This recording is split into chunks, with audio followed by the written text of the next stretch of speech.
So today we will discuss the topic of Transfer of Property Act 1882. Background of the Act. Before 1882, when the transfer of property came into force, the transfers of immovable properties in India were governed by the principles of English law and equity, justice and good conscience. For some extent, these transfers were regulated by the regulations and acts passed by the Governor General in Council. In the absence of any specific statutory provisions or English law and equity, the Anglo-Indian courts had fair play. In consequence, the case law became confused and conflicting. To remedy this state of affairs, a law commission was appointed in England to prepare a code of substantive law.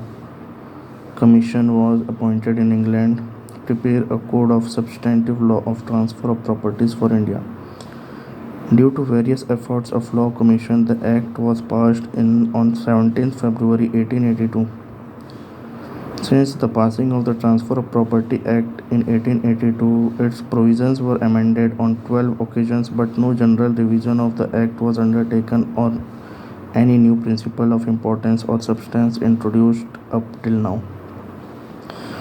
Object and scope of Act. The preamble of the Act explains its object. It provides, whereas it is expedient to define and amend certain parts of the law relating to the transfer of property by act of parties, it is hereby enacted as follows. The object of the Act is to define and amend certain parts of the law relating to the transfer of properties. Here we can see the chart of transfers. Transfers is divided into two types: by act of parties, by operation of law. By act of parties is divided into two types: inter vivos between living person, second is testamentary, not governed by Transfer of Property Act. Inter vivos is divided into three modes: chapter 1, chapter 2, and various modes of transfer, which is section 54 to 137. Preliminary matters, section 1 to 4. General principles of transfer, section 5 to 53A. General principles of transfer is divided into two types: general principles relating to movable and immovable properties, which is section 5 to 37, and general principles relating to immovable properties only, which is section 38 to 53A. And the part various modes of transfer, section 54 to 137 is divided into chapter 3, which is sale of immovable property, section 54 to 57. Chapter 4, mortgage of immovable property, section 58 to 104.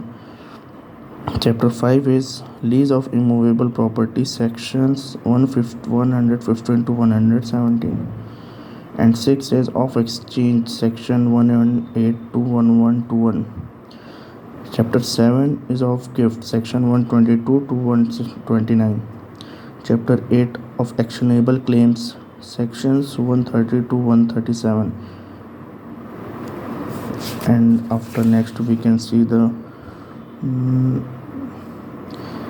point number 4. Section 2 of the Act imposes another limitation in the form that the Act saves the rules of Mohammedan law in so far as they are inconsistent with any of the provisions contained in Chapter 2 of the Act. Thus, the Chapter 2 of the Act will not affect the transfer of Mohammedans, even if it is against any of the provisions of the Chapter 4.